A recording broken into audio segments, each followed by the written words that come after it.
अब तुम पूछोगे कि जब टाइटन ग्रह पर कोई भी मॉडर्न तकनीक काम नहीं करेगी तो तुम वहां पर गुजारा कैसे करोगे? तो वीर, टाइटन ग्रह पर सब कुछ प्राचीन दौर की पृथ्वी जैसा ही है। इसीलिए वहां गुजारा करने के लिए तुम्हें भी प्राचीन दौर के तौर तरीकों को अपनाना होगा। जैसे कि गैस की जगह तुम्हें लकड़ी के चूल्हे पर खाना बनाना होगा। अर्ली मैन की तरह फल और सब्जियों से अपना पेट भरना होगा। दूसरे शब्दों में कहूं तो जिन सब चीजों के तुम आदी हो ना, उनमें से तुम्हें वहां कुछ भी नहीं मिलेगा। लड़ाई के लिए भी तुम्हें हथियारों की जगह प्राचीन समय की मार्शल आर्ट्स का इस्तेमाल करना होगा, जिसकी समझ तुम्हें बहुत अच्छे से है। और इसीलिए इस मिशन के लिए मैं तुम्हें टाइटन ग्रह पर भेजने के लिए तैयार हुआ हूं। लेकिन सिर्फ प्राचीन मार्शल आर्ट्स की समझ होना ही काफी नहीं है। टाइटन ग्रह पर उन खतरनाक एलियन से लड़ने के लिए तुम्हें इसी मार्शल आर्ट्स की बेसिक में कई तरह की अलग अलग तकनीकें जोड़नी होंगी, जिसकी ट्रेनिंग तुम्हें टाइटन ग्रह पर भेजने से 1 महीना पहले यहां पर दी जाएगी।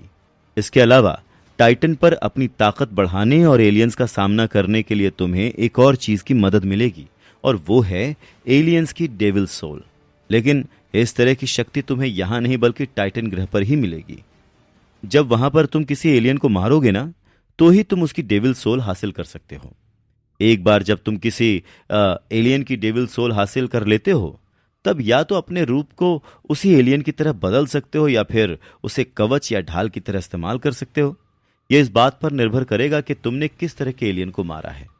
इसके अलावा तुम टाइटन ग्रह के फल और सब्जियों के सूप से भी जीन पॉइंट्स हासिल कर सकते हो, पर उसकी मैं ज्यादा गारंटी नहीं दे सकता। बाकी जैसे जैसे तुम डेवलप होगे, वैसे वैसे तुम्हारे जीवन के साल भी बढ़ते जाएंगे।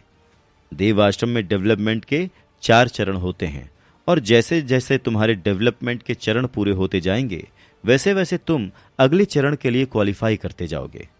तुम्हारी भाषा में समझाऊं तो यह ठीक उसी तरह से है जिस तरह से तुम्हारे वीडियो गेम का कैरेक्टर अपग्रेड होता है। लेकिन यह सब कुछ तुम्हारे जीन पॉइंट्स पर निर्भर करता है।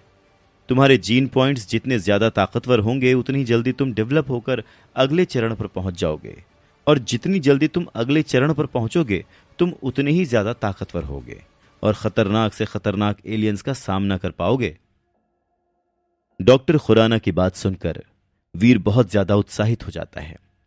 पर एक सवाल अभी भी वहीं का वहीं था। ऐसा सब करके उसकी परेशानी कैसे हल होगी? इसी बारे में वो डॉक्टर खुराना से पूछता है। टाइटन ग्रह के एलियंस 4 कैटेगरीज में डिवाइडेड हैं। पहले आम एलियंस, दूसरे प्राइमरी एलियंस यानी कि वो जो डेवलप होना शुरू हो चुके हैं, तीसरा म्यूटेंट एलियंस यानी वो जो पूरी तरह से डेवलप हो चुके हैं, और चौथे सेक्रेड ब्लड एलियंस। अलग अलग एलियंस के अलग अलग जीन पॉइंट्स होते हैं जो तुम्हें उनकी एनर्जी हासिल करके मिलेंगे। लेकिन उसके साथ साथ तुम अपने शिकार को बेचकर भी पैसे कमा सकते हो। और अगर तुम्हारी किस्मत अच्छी हुई और तुम किसी ताकतवर एलियन जैसे म्यूटेंट एलियन या सीक्रेट ब्लड एलियन का शिकार कर लेते हो, तो उस एलियन की डेविल सोल या हथियार बेचकर तुम आसानी से करोड़ों कमा सकते हो। डॉक्टर खुराना की बात सुनकर वीर की आंखों में चमक आ जाती है। लेकिन वीर, ये इतना आसान नहीं होगा। जैसा कि मैंने तुम्हें पहले भी बताया है, टाइटन ग्रह पर खतरा काफी ज्यादा है, और सबसे बड़ी बात, वहां पर तुम अकेले पृथ्वीवासी नहीं होगे। तुम्हारे अलावा और भी कई लोग वहां पर तुमसे पहले से मौजूद और तुमसे ज्यादा ताकतवर भी हैं। इसीलिए वहां तुम्हें सिर्फ एलियन से ही नहीं लड़ना है, बल्कि अपने आप को दूसरों के सामने प्रूव भी करना है। तुम्हारा कंपटीशन सिर्फ वहां पहले से मौजूद पृथ्वीवासियों से ही नहीं बल्कि खुद से भी होगा। तुम जितना जल्दी खुद को ताकतवर बनाओगे, उतनी ही जल्दी खतरनाक एलियंस को मारकर पैसे कमा पाओगे। लेकिन एक बात मैं तुम्हें पहले ही बता देना चाहता हूं कि अगर इस सीक्रेट मिशन में तुम्हें कुछ हो जाता है, तो हमारी एजेंसी इसकी कोई जिम्मेदारी नहीं लेगी, क्योंकि सरकार को हमारे इस मिशन के बारे में कुछ नहीं पता है। इसीलिए अब मैं फैसला तुम पर छोड़ता हूं। अगर तुम यह खतरा मोल लेने के लिए तैयार हो, तो मैं अभी ही तुम्हारे टाइटन ग्रह जाने की सारी तैयारी शुरू कर देता हूं। नहीं तो फिर हम कोई और रास्ता सोचेंगे। फैसला तुम्हारा है, अच्छे से सोच लो पहले। इतना कहकर डॉक्टर खुराना रिलैक्स होकर बैठ जाते हैं, और वीर उनकी बातों पर गौर करते हुए सोच में पड़ जाता है। डॉक्टर खुराना की बातों से वीर को एक बात तो साफ हो गई थी कि टाइटन ग्रह में वाकई बहुत खतरा है। लेकिन अगर वो वहां नहीं गया तो 3 करोड़ जैसी बड़ी रकम को इतने कम समय में इकट्ठा करने का शायद कोई दूसरा मौका नहीं मिलेगा। अगर वो इस सीक्रेट मिशन पर जाता है तो उसकी जान को खतरा है, और अगर वो इस सीक्रेट मिशन पर नहीं जाता और यहीं पृथ्वी पर रहता है तो उसका परिवार बेघर हो जाएगा। काफी देर तक सोच विचार करने के बाद वो अंत में एक फैसले पर पहुंच जाता है। अंकल, मैं टाइटन ग्रह के इस सीक्रेट मिशन पर जाऊंगा। वीर का फैसला सुनकर डॉक्टर खुराना को बेहद खुशी होती है। कहीं ना कहीं उन्हें वीर से उम्मीद भी यही थी, और वीर पूरी तरह से उनकी उम्मीदों पर खरा उतरा था। लेकिन फिर भी वो वीर को एक बार फिर से सोचने के लिए कहते हैं। अंकल, मैंने ये फैसला अच्छे से सोच समझ कर लिया है। जब तक जिंदगी में कोई चैलेंज ना हो तब तक जिंदगी जीने में मजा नहीं आता, और ये तो मेरी जिंदगी का सबसे बड़ा चैलेंज है। मेरे लिए इससे ज्यादा रोमांचक बात क्या होगी कि जिन सुपर हीरोज की फिल्में देखकर मैं बड़ा हुआ हूं, मुझे उन्हीं की तरह जिंदगी जीने का मौका मिलेगा। जानता हूं कि इसमें खतरा है, लेकिन अगर मुझे कुछ होना होगा तो वो तो यहां पर भी हो सकता है। टाइटन ग्रह जाऊंगा तो शायद मर जाऊंगा, लेकिन अगर नहीं गया तो अपने परिवार को बेघर देखकर पल पल मरूंगा। इसलिए मैं टाइटन ग्रह जाऊंगा अंकल।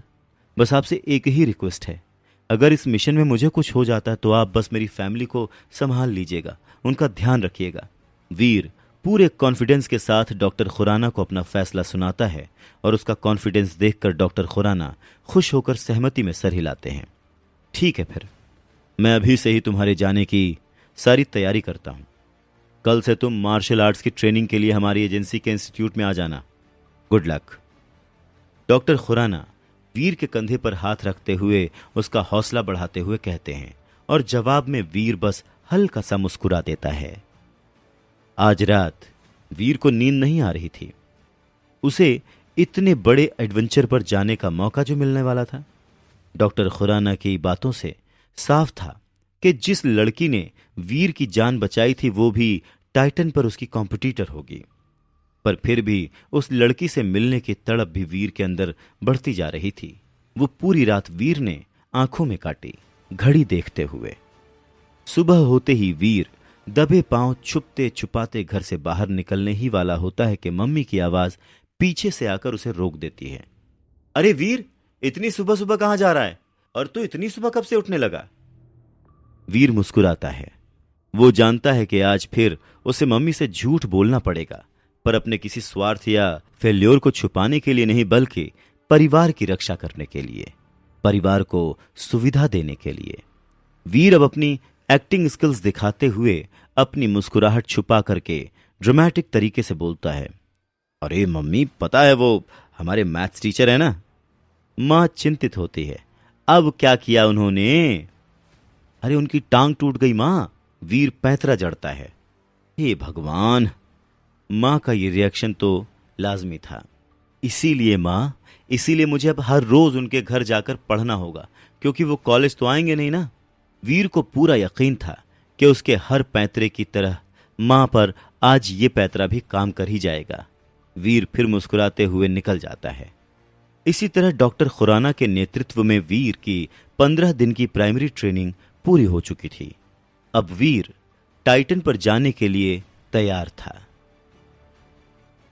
पर डॉक्टर खुराना जानते हैं कि प्राइमरी ट्रेनिंग के बाद भी टाइटन जैसे खतरनाक जगह पर सरवाइव करना बहुत मुश्किल है।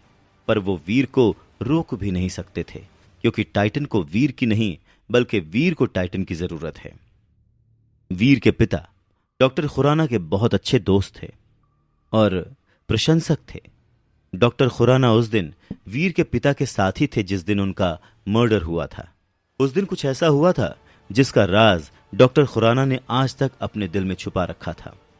खुराना बस ये जानते हैं कि आज वीर के पिता की वजह से वो जिंदा हैं, और इसीलिए वीर को एक सही मकाम पर पहुंचाना सिर्फ उनकी जिम्मेदारी ही नहीं बल्कि उनका लक्ष्य भी है। टाइटन पर जाने से पहले डॉक्टर खुराना वीर से कुछ दिल की बातें कहते हैं। देख पुत्र, ट्रेनिंग से स्किल डेवलप होती है, पर उन स्किल्स पर विश्वास एक्सपीरियंस से आता है। इसीलिए टाइटन पर छोटे छोटे कदम बढ़ाकर पहले अनुभव हासिल करना, छोटे छोटे एलियंस का शिकार करके अपने आप पर विश्वास हासिल करना, और जब एक बार विश्वास आ जाए तो चाहे जो भी हो जाए उसे कभी मत छोड़ना। याद रख पुत्र, बड़े से बड़ा योद्धा भी शहीद हो सकता है। हम मेहनत के आगे किस्मत को नकार नहीं सकते। तेरे पिता आज होते तो तुझे ये कभी नहीं करने देते, पर मैं मजबूर हूं। पर चिंता मुझे भी तेरे पिता जितनी ही है। ये बोलते बोलते खुराना की आंखों से एक आंसू की बूंद टपक जाती है। वीर उन्हें जोर से गले से लगा लेता है। अंकल, आप चिंता मत कीजिए, मैं पूरी सावधानी से रहूंगा और आपकी दी हुई हर सीख को मानूंगा। वीर उन्हें सांत्वना देता है। डॉक्टर खुराना भी उसे अपने दोनों हाथों से पकड़कर आशीर्वाद देते हैं और टाइटन के लिए विदा करते हैं।